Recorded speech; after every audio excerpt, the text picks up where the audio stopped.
Hey tout le monde, j'espère que vous allez bien. Aujourd'hui je reviens dans une nouvelle vidéo que j'ai déjà filmée, mais cette vidéo n'a pas voulu se monter lors du montage, donc je sais pas pourquoi, mais aujourd'hui je suis obligée de la refaire. Aujourd'hui, comme vous avez pu le voir dans le titre, on va parler de mon année de terminale littéraire et le bac. Oui, je sais, je suis chiante, je fais ça en plein milieu des vacances d'été, alors que tout le monde est là à dire on a le droit à un peu de paix et pas aux cours, etc. Et moi je suis là, j'arrive et je vous parle encore une fois de lycée. Sorry. Avant que tu te poses la question de savoir si j'ai eu mon bac ou non, oui je l'ai eu, j'ai eu mon bac, donc je l'ai su la semaine dernière. Je félicite tous ceux qui ont eu leur bac, ceux qui n'ont pas eu leur bac et qui retapent une année, vous avez vraiment toute ma force. Sachez que vous allez l'avoir, ce putain de bout de papier de merde. Sachez que le bac ne fait absolument pas votre intelligence. Cette vidéo risque d'être énormément longue, donc si t'as à manger, je sais pas, prends à manger, installe-toi bien. Je sais pas, mais je pense qu'elle va être énormément longue. En même temps je vous raconte tout depuis vraiment le début, donc depuis septembre 2016. J'ai fait 5 parties. Dans la première partie je parlerai de mon année de terminale, donc depuis septembre jusqu'au bac. Ensuite je parlerai du bac, donc de la semaine du bac et des épreuves qu'il y a eu avant en fait les écrits. Ensuite je parlerai de mes résultats du bac qui je pense vous intéressent le plus. Je vous parlerai en quatrième partie des conseils et des remarques que j'ai un peu fait que j'ai un peu réalisé de toute mon année de terminale. Et en cinquième partie je répondrai aux questions que j'ai eues sur Instagram en privé, puisqu'en fait souvent sur Instagram je vous parle de mes vidéos de YouTube, donc n'hésitez surtout pas à me suivre. Je vous mettrai mon Instagram ici et en barre d'infos. En terminale, il y a bien évidemment des matières qu'on retrouve, qu'on avait en première mais qu'on retrouve également en terminale, comme par exemple l'histoire géo, l'anglais, l'espagnol, l'allemand, l'italien, tout dépend de ta LV2. On retrouve également le PS, la spécialité, tout dépend de ta spécialité. Normalement, nous personnellement en L, on commence notre spécialité en première, et la LELE, alias la littérature anglaise. Et il y a également des matières qu'on n'a plus, comme par exemple les sciences, on les a plus, et les TPE. Et on a des matières qui se sont ajoutées, comme par exemple pour toutes les autres filières on a la philosophie, voilà c'est un grand nouveau, et en plus de ça c'est coef 7 pour les L, on adore, et 8 heures de philo par semaine. Et on a également dit au revoir au français et on a eu la littérature française, donc personnellement j'aurais préféré garder le français. Beaucoup d'entre vous sont venus me voir en privé sur Instagram ou bien en commentaire sous mes vidéos pour me demander de vous expliquer tout simplement comment se passe la philosophie, parce qu'il y en a beaucoup d'entre vous qui sont très inquiets, la littérature anglaise, etc. Je pense que dans cette vidéo honnêtement je pourrais pas parler de toutes les matières, parce que comme je l'ai dit je dois vraiment vous parler de mon année scolaire et du bac, donc la vidéo sera beaucoup trop longue. Mais néanmoins si vous avez envie de petites vidéos, vraiment des mini vidéos de 5-6 minutes, j'espère, si je ne blablate pas trop, sur par exemple des matières qu'on a en L, dites-le moi dans les commentaires et je vous ferai ce genre de vidéo peut-être fin août, début septembre, pour que voilà vous soyez prêts en fait à commencer ces matières. Donc dites moi ça en commentaire. Donc dans l'ensemble mon année de terminale s'est plutôt bien passée. Je vous dirai les résultats que j'ai eu au deuxième trimestre. Il y a bien évidemment des matières que j'ai aimées, comme par exemple la grande nouveauté, la philosophie. J'ai adoré la philosophie, je vous expliquerai un peu pourquoi. Voilà, la philosophie j'ai vraiment aimé, même si je redoutais un peu, mais à côté de ça c'est vraiment quelque chose que je m'attendais à aimer en fait. Je savais, c'est pas une matière qui me faisait peur et je savais que j'allais aimer cette matière, donc j'étais très ravie d'avoir la philosophie, même si c'est 8 heures quoi, et 7. Donc voilà, j'étais quand même ravie, j'ai appris plein de choses et j'aime toujours l'espagnol, l'histoire géo, même si je suis un peu beaucoup nulle, voilà, j'aime toujours parce que c'est très intéressant. Après j'aimais quoi, le PS, ma spécialité espagnole, voilà, il y a plein de matières que voilà, dans l'ensemble j'aime en L, mais il y a également des matières que je n'aime pas, des matières où j'ai complètement fait un saturage, mais vraiment, comme par exemple la littérature anglaise. Je vous avais dit déjà qu'il fallait s'accrocher pour la littérature anglaise parce que c'est une matière difficile, c'est une matière honnêtement qui sert à rien, c'est coef 1 au bac, et en plus de ça c'est une matière très compliquée, très dense, et l'épreuve au bac elle est quand même relativement compliquée je trouve. Donc voilà, la littérature anglaise au final j'ai complètement relâché, voilà, ça me saoulait en fait tout simplement, et l'anglais bien évidemment puisque je n'aime pas l'anglais. Donc techniquement si j'aime pas l'anglais je n'aime pas vraiment la littérature anglaise, même si j'aime la littérature, tout ce qui est en anglais j'aime pas. J'ai ici mon bulletin du deuxième trimestre, pardon, c'est vraiment le deuxième trimestre, le deuxième trimestre c'est vraiment le trimestre où j'ai cartonné. J'avais plutôt de bonnes moyennes, voilà, j'avais qu'une seule moyenne en dessous de la moyenne qui était l'histoire géo, voilà, j'avais 8,25, j'ai toujours été très nulle en histoire géo, voilà, depuis que je suis toute petite, depuis qu'on a commencé en fait avec la préhistoire. J'ai vraiment toujours été nulle, voilà, je sais pas. Pourtant j'adore l'histoire géo, ça m'intéresse énormément. Mais je sais pas, là-dedans ça veut pas marcher. En philosophie j'avais 13,33 et j'avais la meilleure moyenne d'ACLA, j'étais trop contente. Voilà, la philosophie comme je vous ai dit, j'adorais en fait. Depuis le début j'étais super contente d'avoir de la philosophie et ça m'intéressait énormément. En littérature j'avais eu 12 mais tout au long de l'année je tournais entre 8 et 9 parce que là on a vu un exposé, forcément quand on a 18 un exposé ça fait remonter la moyenne. En anglais j'avais 12,90. Alors là vous allez dire ouais mais Célia tu dis que t'es nulle etc. Mais c'est parce que notre prof d'anglais était juste géniale. Elle nous faisait énormément faire de petits DM ou bien des contrôles de vocabulaire. Voilà tout ce qui est un peu facile et ça me faisait forcément remonter la moyenne. Mais sinon tout ce qui est expression écrite, compréhension écrite, orale etc. j'avais toujours entre 8 et 9 pareil. Donc voilà c'est ça qui me faisait remonter la moyenne. En espagnol LV2 j'avais 13,80, en espagnol SP j'avais 13,86, en littérature anglaise 10,16, j'avais pas encore totalement relâché. En EPS j'avais 15,50 avec la natation et en art plastique j'avais 14,67, c'était d'ailleurs ma mauvaise moyenne de ces 3 trimestres, d'habitude j'avais entre 15 et 16 et là j'avais 14,67 mais bon c'est pas si grave. Puis on arrive au bac, normalement en fait le bac, je sais pas vraiment si c'est dans mon lycée ou si c'est partout pareil, mais le bac commence en fait avec les épreuves d'EPS. Donc normalement vous commencez au mois de novembre. Moi j'ai choisi le module où il y avait hand, natation et escalade. Donc j'ai commencé par le hand au mois de novembre-décembre il me semble.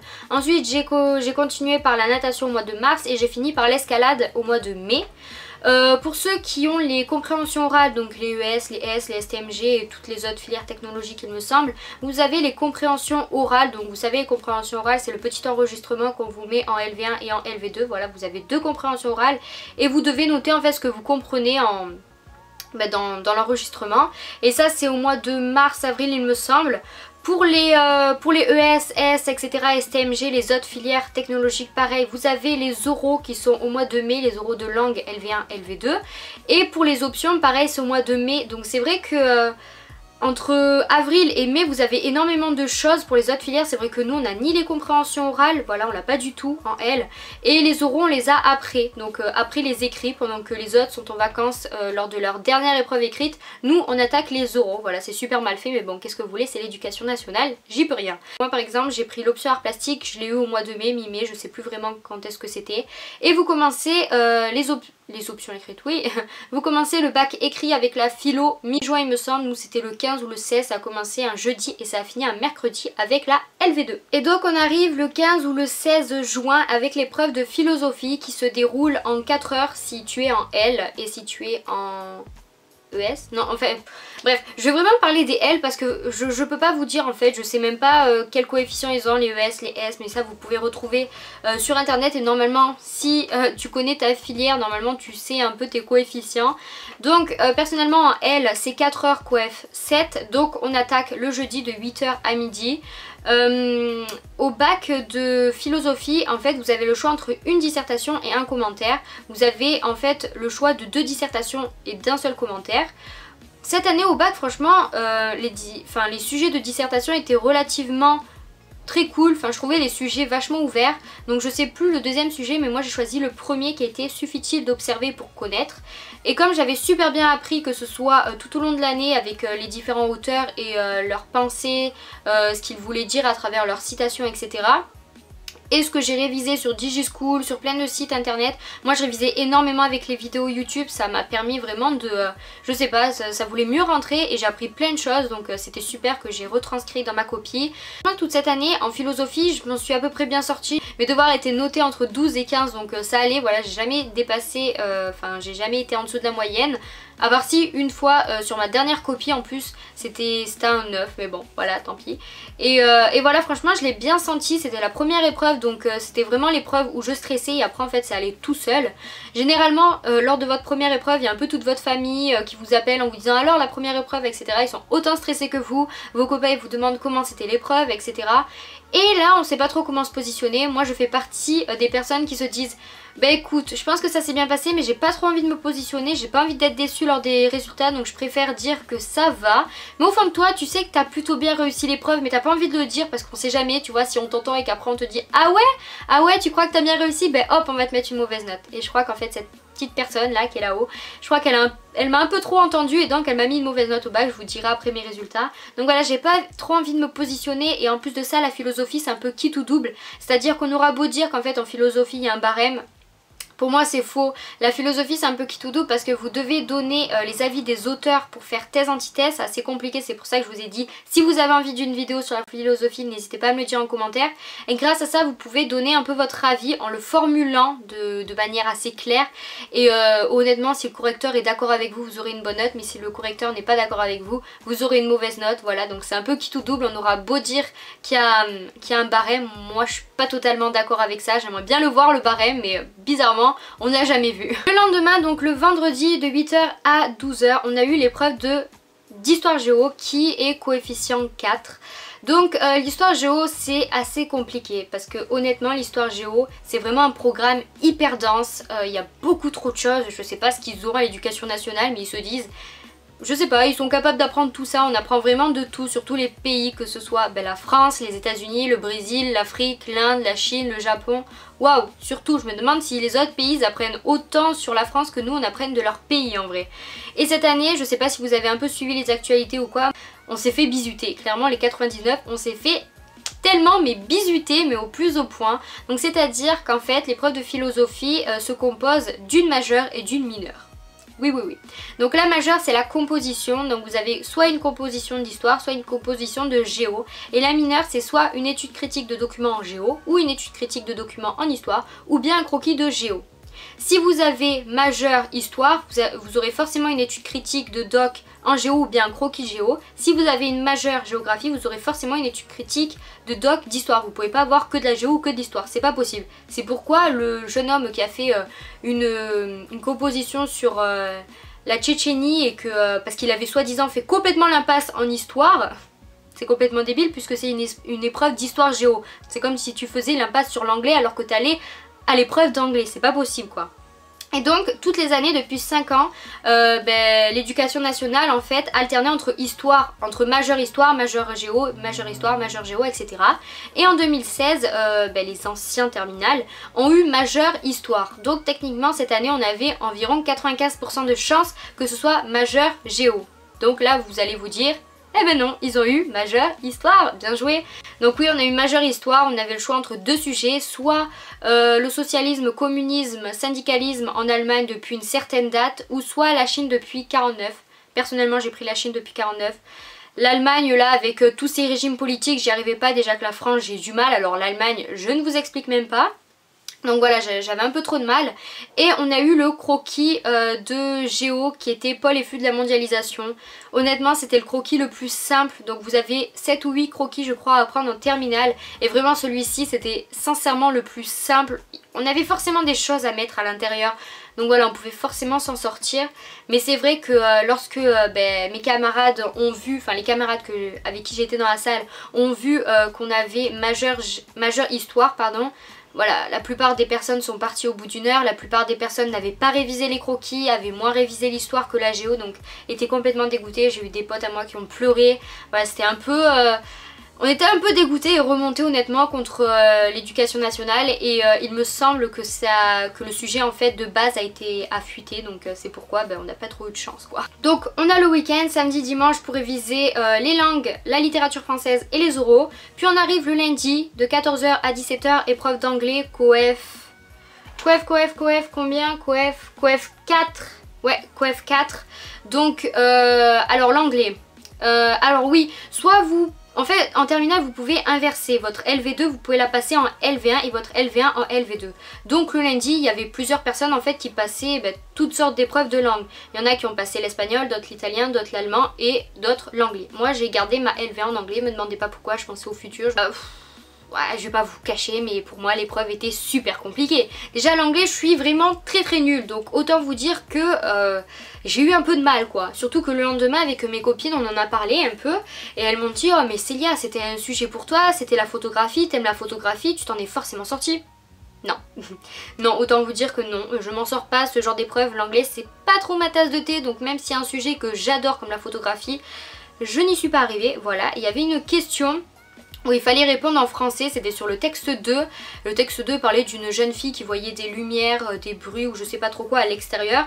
Donc elle s'est penchée par sa fenêtre et la question c'était que penses-tu qu'il puisse y avoir à l'extérieur, etc. Et toutes mes copines ont répondu une fête, un mariage, je sais pas, des personnes qui parlent, bref, voilà, un truc du genre. Et moi je t'ai sorti mais la connerie, mais je crois que le correcteur s'est foutu de ma gueule. Je t'ai sorti qu'il y avait peut-être un extraterrestre à l'extérieur. Me demande pas pourquoi, je crois que j'avais vu qu'il y avait une lumière verte, que des gens ils étaient choqués, qui parlaient, etc. Je me suis dit, c'est un extraterrestre ça, alors que pas du tout. Donc bon, je pense pas que le correcteur m'ait mis un point pour l'originalité malheureusement. On arrive au mardi où on a l'épreuve de littérature française, l'épreuve, je tiens à préciser, la plus bizarre au monde, je comprends pas ce qu'ils ont dans la tête encore une fois à l'éducation nationale. Oui, cette vidéo est un coup de gueule pour l'éducation nationale. Il faut savoir qu'en L, on a l'épreuve de littérature française qui se déroule en 2 heures et en 2 heures, attention, vous devez faire 2 dissertations. Souvenez-vous en français, normalement en première, vous avez eu 4 heures, enfin l'épreuve durait 4 heures et vous devez faire le corpus, un commentaire ou une dissertation ou le sujet d'invention. Moi je me souviens que en première j'avais hyper du mal à faire les deux en même temps. Généralement je prenais 4 heures pour faire un corpus, 4 heures pour faire une dissertation, mais le 2 c'était impossible. Alors comment vous dire qu'arrivé en terminale, je me suis dit mais l'épreuve de littérature elle est impossible. Faire 2 dissertations en 2 heures mais c'est quasiment impossible qu'on se le dise. Surtout que l'épreuve de littérature elle est hyper compliquée. C'est une épreuve COEF 4, je l'ai pas encore dit donc c'est quand même un gros COEF. Épreuve de 2 heures, de 8 heures à 10 heures on l'avait. Et en fait l'épreuve de littérature c'est sur en fait, c'est sur 2 questions, une sur 8 points, une sur 12 points. Et donc c'est sur une des 2 œuvres qu'on a travaillé tout au long du programme. Donc il faut savoir qu'en fait, tout au long de l'année, en littérature, vous allez travailler sur 2 romans, enfin une pièce de théâtre ou un roman, je sais pas. Cette année on avait Édipe Roi de Sophocle accompagné du film de Pasolini qui retranscrit un peu l'histoire d'Édipe Roi mais à sa manière. Et on avait Les Faux Monnayeurs d'André Gide avec son journal. Il faut savoir que les œuvres en fait elles durent 2 ans. Donc l'an dernier ils avaient Édipe Roi, cette année on a Édipe Roi, donc Édipe Roi part. Donc cette année l'année prochaine pour les futures terminales L, vous allez garder Les Faux Monnayeurs. Sorry not sorry. C'est une horreur ce livre. Mais bon, et vous allez avoir un autre livre. Donc je vous conseille vraiment, si vous regardez ma vidéo, que vous êtes un futur terminal L, allez acheter ce putain de livre de merde et lisez-le pendant les vacances. Autant le lire maintenant, moi je l'ai lu en dernier au mois de mars et j'arrivais pas à me le lire ce putain de livre de merde. Et donc voilà, franchement lisez-le le plus rapidement possible parce que c'est vraiment Plus belle la vie version bouquin honnêtement. Et même si j'aimais Plus belle la vie quand j'étais petite, don't judge me, voilà, franchement ce bouquin c'est un peu compliqué. C'est un peu contradictoire ce que je vais dire parce que je dis que Les Faux Monnayeurs c'est un peu nul, etc. Mais au final, tout au long de l'année, j'ai préféré Édipe Roi. Mais quand j'ai commencé à réviser durant ma semaine de révision, j'ai préféré que Les Faux Monnayeurs tombent au bac. Bah ouais, parce que Édipe Roi, au final, l'histoire elle est super complexe. Même si le bouquin il se lit super facilement, c'est une pièce de théâtre, c'est cool à lire, c'est pas prise de tête, rien, on peut le lire plusieurs fois, tandis que Les Faux Monnayeurs, on lit une fois, on ne dit plus jamais, on ne veut plus jamais le lire. L'histoire d'Édipe Roi elle est super compliquée, tandis que Les Faux Monnayeurs, les questions sont plus ouvertes, c'est un peu plus facile à comprendre, etc. Même s'il y a énormément de personnages, énormément de points de vue, énormément d'histoires, on s'en sort quand même un peu plus. Et bien sûr, vu que j'ai pas de chance, oui bien sûr, je n'ai jamais de chance, au bac on est tombé sur quoi? Édipe Roi, bien, ouais, Édipe Roi. Donc bon, les questions elles étaient assez ouvertes comparées aux questions que la prof elle nous donnait tout au long de l'année. Donc ça allait dans l'ensemble, mais bon, voilà, j'étais pas très certaine parce que même si j'aime la littérature, la matière, la littérature en elle-même, j'aime absolument pas. C'est pourquoi je vous ai dit que j'aurais préféré garder le français. Et puis on arrive le mercredi après-midi de 14 h à 17 h, l'épreuve de LV2. Personnellement j'ai passé mon épreuve d'espagnol. Ça s'est super bien passé donc j'ai pas trop de choses à vous redire. Voilà, et j'ai pas de petites anecdotes comme en anglais où je me suis complètement gourée. En espagnol ça a été, franchement je l'ai bien senti. Et on arrive aux oraux, donc personnellement moi j'ai passé mon oral d'anglais et de littérature anglaise puisque c'est ensemble le vendredi, et j'ai passé mon épreuve d'espagnol et de spécialité le lundi. Donc faut savoir en fait que l'épreuve d'anglais à l'oral c'est 10 minutes de préparation écrite, donc où vous préparez votre commentaire, et vous passez à l'oral pendant 10 minutes en anglais et pendant 5 minutes en littérature anglaise. Donc comment vous dire que c'est hyper compliqué. Je vous ai parlé juste avant, précédemment, que la LELE c'était une épreuve qui servait à rien parce que c'est coef 1, ça demande énormément de travail. C'est le cas quand je vous dis que vous avez que 10 minutes de préparation pour préparer votre commentaire d'anglais et de LELE et que vous avez que 5 minutes pour passer en littérature anglaise, que vous devez faire intro, 3 parties plus conclu. Autant vous dire que si tu parles pas un mot anglais, et même ceux qui arrivent à parler anglais, ça c'est compliqué, c'est bref, faut dire plein de choses, etc. C'est super compliqué comme matière, quoi, qu'on se le dise. Donc voilà, moi personnellement, l'anglais, je pense que vous avez compris, ça s'est pas tellement bien passé. Voilà, c'est vrai que moi j'ai toujours eu du mal en anglais et les profs ils me disaient constamment, Célia, sur mes bulletins, arrête de faire la timide, parle à l'oral, etc. Et c'est vrai que le jour J, il n'y a pas tes copines pour te souffler le mot que t'arrives pas à sortir, hein. Moi j'étais là, je me tapais sur les cuisses, je comprenais ce que la prof en face de moi me posait comme question, mais j'étais incapable de pouvoir y répondre parce que j'avais pas de mots en anglais, bordel. Donc c'était insupportable. Pour la LELE c'est pareil, mais par contre le lundi en espagnol je suis passée à 8 h la première et ça s'est super bien passé. La prof était super sympa avec moi, voilà, et à la fin en fait elle m'a dit ravie de t'avoir écouté, c'était super bien, etc. Continue, j'étais trop contente, je me suis dit yes, j'ai tout déchiré et j'étais en vacances, enfin en vacances, si on peut appeler ça comme ça. Oui, parce qu'on n'est pas tellement en vacances, hein, parce qu'il y a encore nos copines qui vont passer les épreuves orales après nous, donc on a encore le stress parce qu'elle nous en parle encore, donc on stresse pour elle, on a encore ces épreuves en tête, et puis on a surtout le stress de savoir si on a notre bac ou non, si on va passer au rattrapage ou non, si on va retaper une année. Voilà, on a un peu ce stress, même si voilà, on essaye de voir les corrections, parce que vous pouvez voir les corrections sur internet sur toutes les matières. Voilà, on a un peu le stress quand même, et donc on arrive le 5 juillet où on a les résultats du bac. Comme vous le savez, j'ai eu mon bac. J'étais contente, mes parents étaient contents quand ils ont vu mon prénom et où c'était marqué admis ou je sais plus trop quoi, c'était marqué bachelier, bref, je sais plus trop ce qui est marqué sur la feuille. Mais lorsque j'ai vu mes notes, j'étais un peu moins contente, comme mes parents d'ailleurs. Donc j'ai avec moi mes résultats, je vais tout d'abord vous dire les résultats que j'ai eu lors des épreuves anticipées que j'ai passées en première. Donc je le rappelle, en première vous passez l'épreuve de français écrite, l'épreuve de français oral, les TPE et les sciences si vous êtes en L et en ES. Donc j'ai passé le français à l'écrit, j'ai eu 8. Je me souviens que toute ma classe, on avait eu 8. On se demandait mais why, qu'est-ce qui se passe? Et en fait, ben ouais, on s'est dit mais en fait on est bidon en L ou ça se passe comment? Et ouais, on a vu beaucoup, on a vu pratiquement tous 8. Donc voilà, on était un peu dégoûtés, quoi, F3 en plus. Donc ça fait pas beaucoup. À l'oral j'avais eu 14, j'étais contente mais j'aurais pu mieux faire. Enfin je suis sûre que j'aurais pu mieux faire quelque part parce que j'avais révisé depuis le mois de décembre. Donc je m'attendais quand même à avoir une meilleure moyenne, mais bon tant pis, quoi, F2. En sciences, on ne me juge pas, d'accord, j'ai eu 6, j'ai toujours été bidon en sciences, voilà, et en plus de ça, j'ai vu que cette année sur le Figaro, les L et les ES avaient trouvé l'épreuve de sciences super facile. Excuse-moi, moi j'ai toujours été bidon en sciences et voilà, même si ça m'intéresse, de toute façon il y a tout qui m'intéresse honnêtement, que je vous le dise, il n'y a rien qui m'intéresse pas je crois sur cette terre, et voilà, même si ça m'intéresse, j'ai du mal en fait, je sais pas pourquoi, j'aimerais y arriver, honnêtement, j'ai toujours voulu être une scientifique depuis que je suis petite, mais non, je suis une littéraire dans l'âme et j'y peux rien, et voilà, ça me saoule de pas y arriver en sciences, même si j'adore les sciences. En littérature, j'ai eu 7, même si je pensais être arrivée, comme je vous ai dit.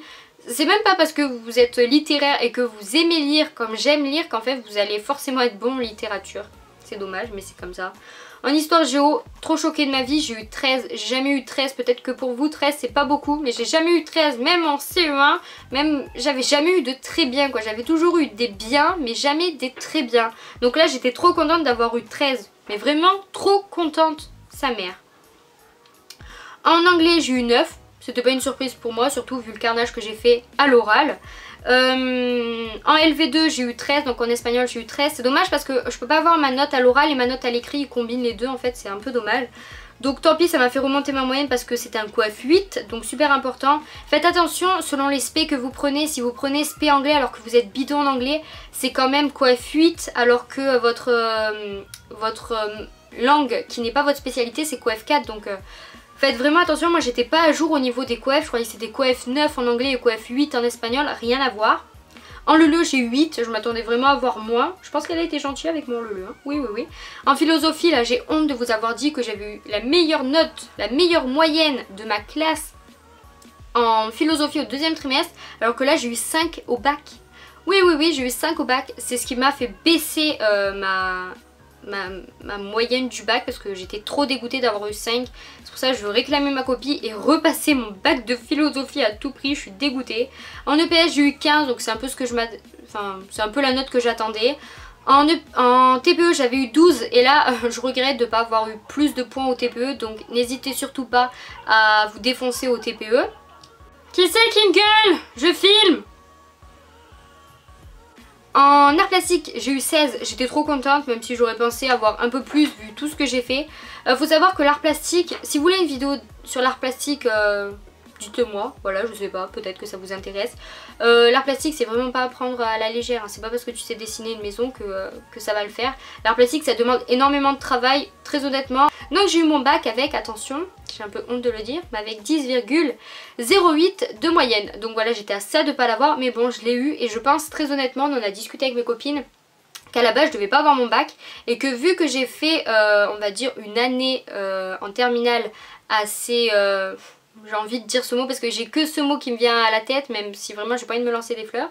Assez brillante, enfin bref, j'ai eu des des bonnes notes, des bonnes moyennes tout au long de l'année. Voilà, j'étais entre 12 et 13 de moyenne, donc ça allait et je pense qu'en fait c'est super important, mais c'est même pas je pense, d'avoir des bonnes moyennes toute l'année. Il faut pas juste penser au bac, il faut vraiment penser à toute votre année, donc de A à Z, sincèrement, parce que si par exemple vous êtes à 9,8 au bac, ça se trouve les personnes qui s'occupent en gros de savoir s'ils vous donnent les mentions, etc. Ils ne vont peut-être pas vous donner les points en plus pour avoir votre bac parce que vous avez eu une année assez bidon. Vous voyez ce que je veux dire? Vous n'avez pas trop... si sur vos bulletins c'est marqué, voilà, elle est souvent en retard, elle bavarde, elle travaille pas à la maison, elle travaille pas durant les contrôles, etc. Elle fait aucun effort, ben forcément ils vont pas vouloir vous donner des points. Alors que si sur votre bulletin c'est marqué, elle a du mal mais elle travaille... elle doit prendre plus confiance en elle, elle a fait des efforts, Célia est très... Pourquoi je parle de moi là? Voilà, bref. Plein de qualités comme ça, ils vont forcément vous donner des points, alors que si en revanche vos bulletins laissent penser de vous que vous n'êtes pas forcément un bon élève, ben ils ne vous donneront pas les points. Et donc on en arrive à ma quatrième partie où je vous parle tout simplement des remarques, des petits conseils que je peux vous donner, etc. Et là je pense que dans les commentaires il y a une question qui va revenir parce qu'il y a souvent cette question qui revient partout: est-ce que le bac c'est de l'eau? Parce qu'on voit cette question de partout. On nous dit que le bac c'est facile, le bac de nos jours il est donné. J'ai vu qu'il y a des personnes, des adultes, hein, très clairement c'est des adultes. J'ai vu des adultes répondre sur Facebook, par exemple sur le Figaro. Cette année, on a baissé d'1% de réussite au bac comparé à l'année dernière. Waouh, c'est énorme! Les personnes ont réagi en fait en commentaire, donc souvent c'est des adultes, souvent c'est peut-être des parents, je sais pas trop, je m'aventure pas là-dedans vu que je connais pas.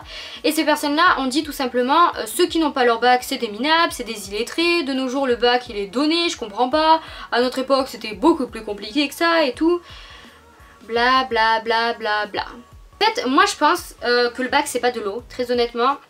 C'est pas parce que j'ai eu une moyenne, enfin j'ai une note plutôt, une moyenne de bac plutôt basse, je m'y attendais pas tout simplement. Je pense que le bac c'est pas de l'eau dans la mesure où il faut travailler pour avoir son bac. Du moins, j'ai eu que le bac L, de toute façon je peux pas avoir un autre bac, voilà. J'ai passé mon bac L donc je peux pas parler pour les autres filières, mais pour le bac L je pense que c'est du travail. J'ai travaillé pour avoir mon bac, je suis pas contente de la moyenne que j'ai eue très honnêtement, tout simplement parce que j'ai travaillé tout au long de l'année pour avoir les notes que j'ai eues, je me suis battue pour avoir mon bac. Et pour moi c'est pas de l'eau, parce que si ça aurait été de l'eau, ça aurait été quelque chose de facile, de simple, dont j'ai pas besoin d'apprendre quelque chose ou quoi. Et pour moi le bac il est pas donné. On m'a toujours dit le bac, oui au bac on note plus gentiment parce qu'on sait que vous stressez, etc. Ah bon, j'ai pas tellement l'impression. Les épreuves au bac étaient largement plus faciles que les épreuves qu'on a au bac blanc. Ah bon, j'ai pas l'impression non plus. Donc voilà, j'ai pas envie de vous faire peur en vous disant que le bac c'est compliqué. Mais j'ai envie de vous dire qu'en fait il faut travailler, il suffit de travailler pour l'avoir et normalement vous l'aurez. Je m'attendais à avoir mon bac, je savais que j'allais l'avoir. Bon, j'avais un peu peur quand même, je me suis dit ça se trouve j'irai au rattrapage, mais je l'aurai forcément après. Je savais que j'allais pas retaper une année quoi. Mais je m'attendais pas à avoir une moyenne aussi basse que celle-ci. Parce que tout au long de l'année j'ai travaillé, j'ai bossé et j'ai eu une meilleure moyenne que celle-là. Je suis quand même passée de 12-13 de moyenne à 10. Donc autant vous dire que voilà, il y a eu une sacrée marche, surtout avec le deuxième trimestre que je vous ai montré et mon relevé notes du bac. Donc j'étais un peu dégoûtée. Ce que j'ai envie de répondre aux personnes qui disent que le bac c'est de l'eau, le bac c'est facile, ceux qui n'ont pas eu leur bac c'est des illettrés. Je trouve qu'en fait déjà d'une part ces personnes sont irrespectueuses envers les personnes qui n'ont pas eu leur bac. Parce que tu sais pas en fait pourquoi cette personne n'a pas eu son bac. Peut-être qu'elle a énormément révisé mais que le jour J, bah, elle a paniqué et elle a fait du caca. Voilà, tout simplement. Et deuxièmement, je pense qu'en fait, et je pense que c'est partout pareil, chaque épreuve est compliquée à sa manière, il suffit tout simplement de la vivre. C'est pas parce que par exemple le bac a été super simple pour une personne qu'il est forcément super simple pour une autre. On a tous des difficultés de partout et on a tous des facilités de partout. Voilà, on n'a pas tous les mêmes facilités, les mêmes difficultés. Donc quand je vois que des personnes de 40 ans réagissent de cette manière en disant que le bac il est donné, que le bac il est facile, j'ai envie de leur dire, est-ce que tu as passé le bac de 2017 ? Non, donc tu fermes ta bouche, merci beaucoup. Enfin, je sais pas en fait, c'est complètement con de dire que, enfin je sais pas, l'année prochaine, les futures terminales vont passer le bac de 2018, c'est trop bizarre de dire ça, de 2018, et c'est pas pour autant, s'il y a par exemple une baisse de 5%, je vais pas dire oh là là, mais qui sont bidons, c'est des illettrés, moi l'année dernière j'ai eu mon bac, ils sont trop nuls, franchement c'est n'importe quoi. Ben, j'aurais jamais ce propos là, pourquoi? Parce que j'aurais pas passé le bac de 2018, donc jamais j'aurais ce propos. Et ça en fait ça a changé ma vision de toutes les épreuves. Par exemple le brevet on dit toujours que c'est facile, que c'est donné, que c'est simple, t'es pas obligé de réviser. Et en fait je vais arrêter de donner ce ressenti là parce que c'est complètement faux étant donné que cette année en plus ils ont changé les épreuves du brevet. Donc je peux même pas dire que le brevet c'est facile. L'épreuve que j'ai passée au brevet était relativement facile. J'ai eu le brevet avec mention à bien et j'étais très contente de moi, j'étais très satisfaite. Mais je peux pas dire que le brevet en général est facile. L'épreuve que j'ai eu au brevet est facile pour moi. L'épreuve que j'ai eu au bac cette année a été compliquée pour moi. Je suis contente d'être allée en L parce que c'est une bonne filière malgré tous les préjugés. Les L ils sont comme ça, les L ils sont comme ça. Si tu vas en L après t'as pas d'avenir. Je peux pas vous dire si j'aurai un avenir ou non. Pour l'instant ben, je verrai, hein, je sors que du bac donc je peux pas vous dire. J'ai appris plein de choses, je suis plus cultivée qu'avant je trouve.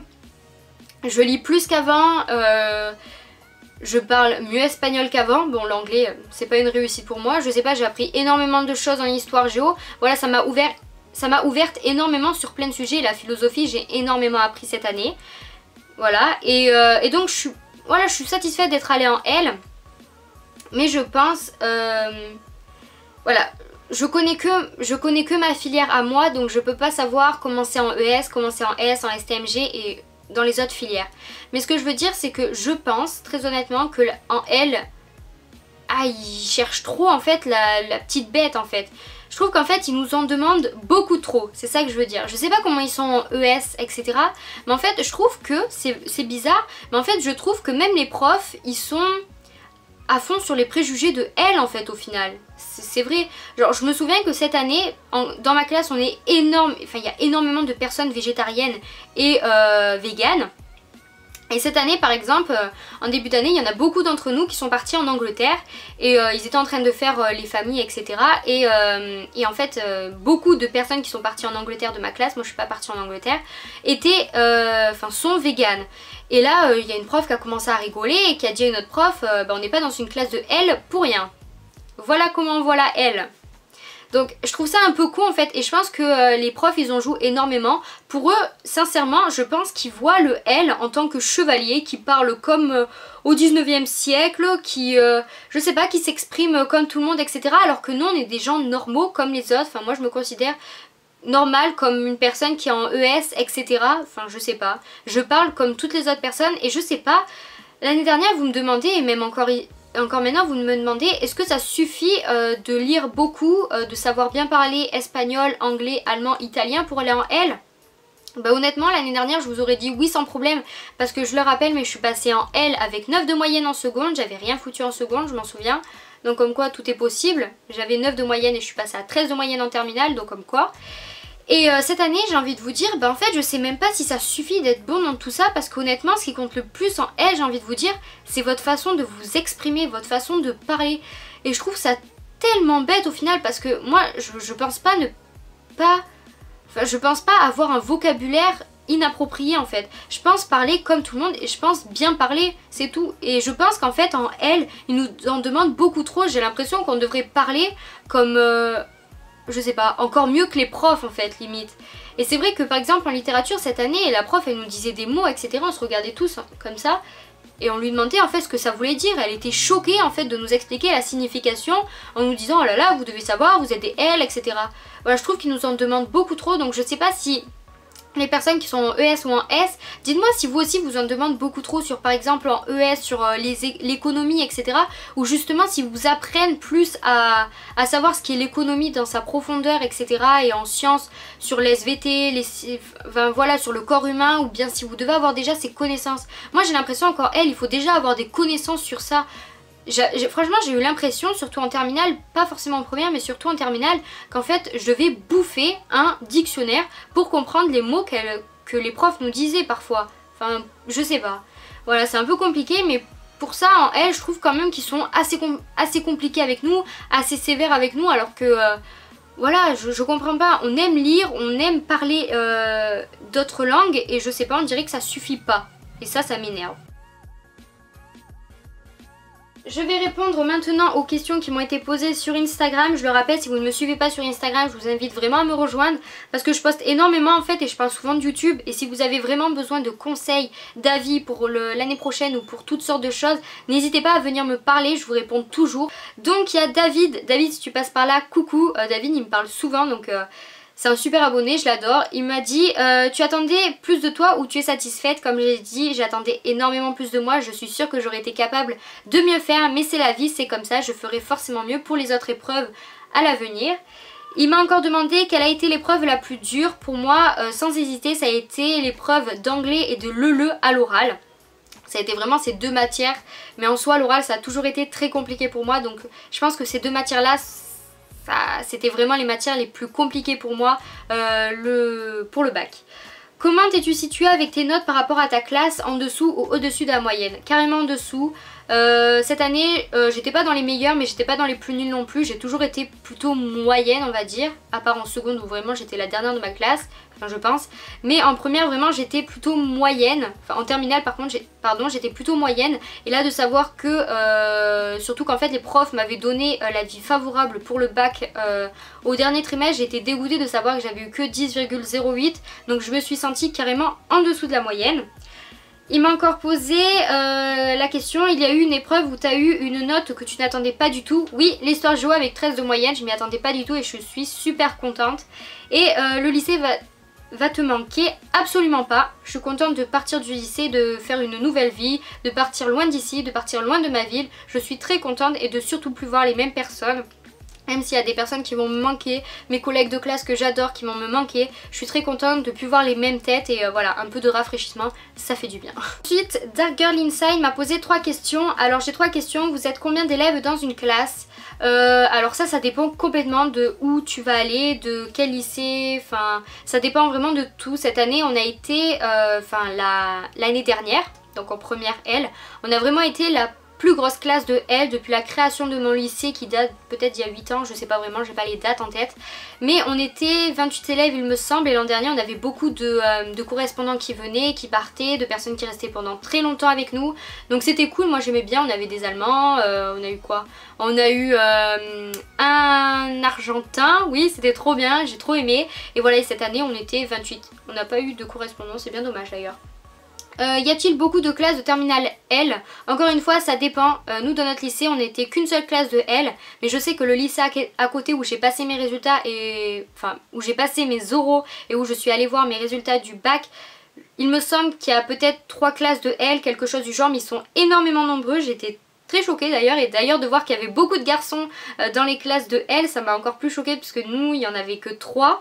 Donc c'est un truc de fou. Et quelles sont les matières? Donc en première, je les ai citées de toute façon en début de vidéo, donc tu pourras voir, j'ai pas trop envie de me répéter.